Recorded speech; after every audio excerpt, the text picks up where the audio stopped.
Hello my friends and welcome back. Thank you very much for being with me again today. I was always interested in history, and not only in history but wars, and more than wars, the profiteers of war. That interested me a lot because knowing who profited, you learn who actually instigated and channeled certain kind of wars to occur, and usually is based on economic interest. So if you look at the Napoleonic Wars, you can look at who benefited and as economic terms, and then you find out who might have been some of the helpers for certain kind of expansions or settling scores in Europe. The same with the Second World War, the same with the First World War, the same with many wars from the Second World War on and now.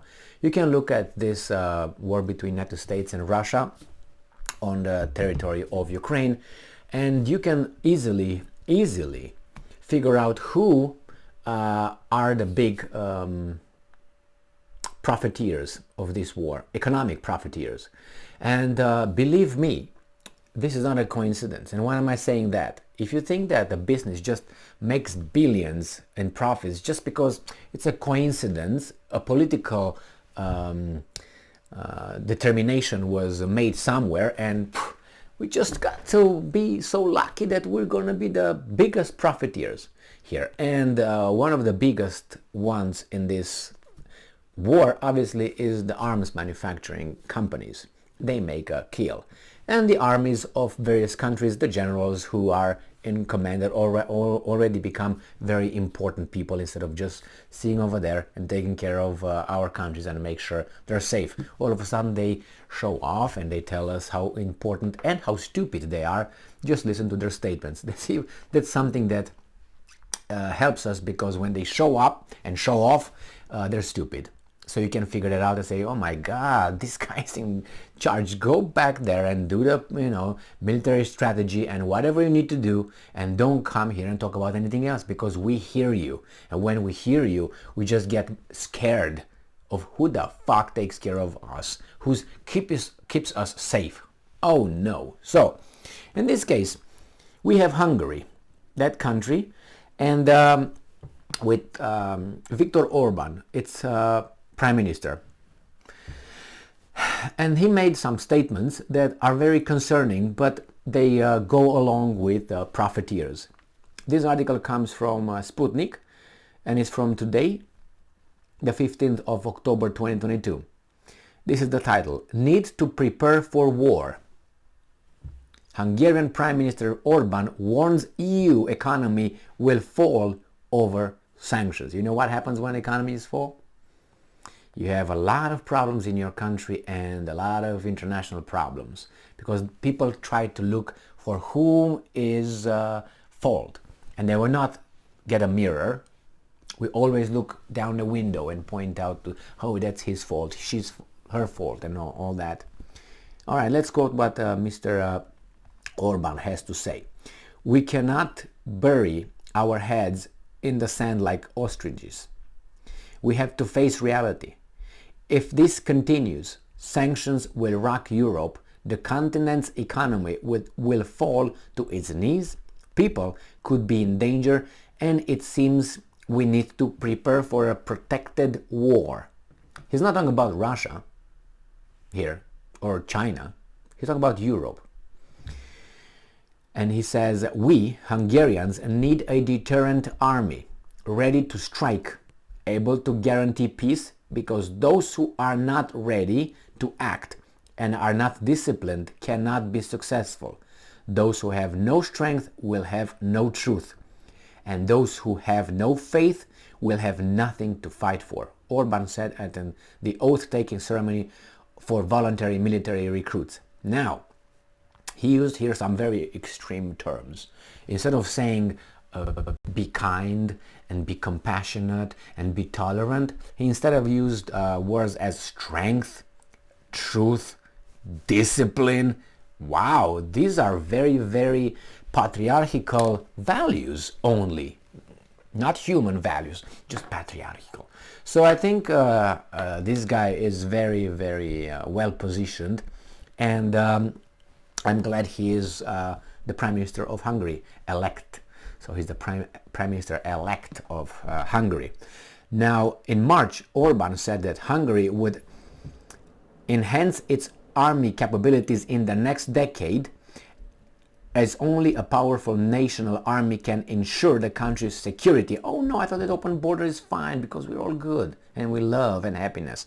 Adding that European nations should not rely only on the United States in defense issues. But they want because they have to, because that's what's dictated.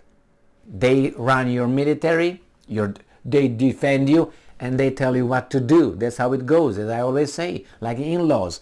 They give you $2,000 to buy a car as a pay down, and then they think that they can dictate in your family affairs. And the same here. United States helps you, defending you, but then they tell you what to do internationally and nationally, economically and all that, socially. So that's how it goes. The same here. If you get some programs or some grants from the federal government of the United States of America, it comes with some earmarks. What does that mean? Well, you do that, but then you have to agree with this. You have to agree with this, and if you need the money. But you have to do like this. No, I'm self-reliant. Off. Don't tell me what to do. But if you get the money, you're going to do this, you're going to implement this, you're going to implement that, and you're going to do what they tell you. What's that? Business, right? So, is this because Poland ordered 500 HIMARS from United States of America? Is this because Poland ordered 300, I can't remember the name of Vino Who or whatever it's called, again, missile launchers from South Korea? That's 800 missile launchers. 500 for the United States, 300 from South Korea. Is that what it is? Remember, these could be also is not a defensive, for your protection. It could be for hitting you. And countries over there don't really like one another, just so you know. Nations. Oh no, don't say that. Well, okay.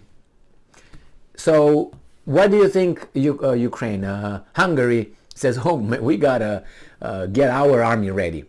Is because Poland gets its army ready? Is because a lot of weapons go into the Ukraine right now, and then when Ukraine is gonna disintegrate, or it's gonna be an anarchy like it is right now, what do you think the weapons are gonna do?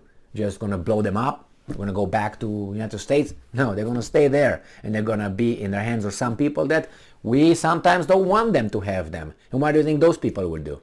Do you think that Ukraine, if you think Ukraine is a normal, regular state, well, why don't you give me about $50,000 now? I will give them to you tomorrow.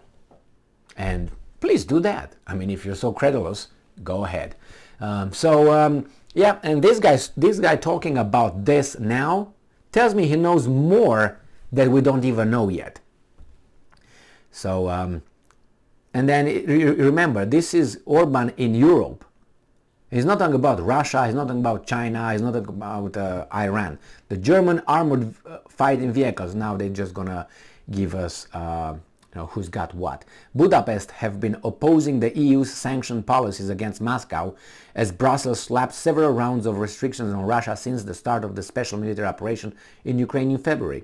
The sanctions exacerbated fuel market issues, resulting in a major energy crisis across Europe with record high inflation and skyrocketing cost of living. That's what's going to happen even more. Even more. And what do you think people will do? Go in the street. What do you think other people will do? That's the greatest time to activate your little cells in those countries and have a little regime change, I guess. So, and not only that, when you fail, you try to steal from the neighbor. And how will you steal? You steal with this. And hey, I'm going to rob you now, okay?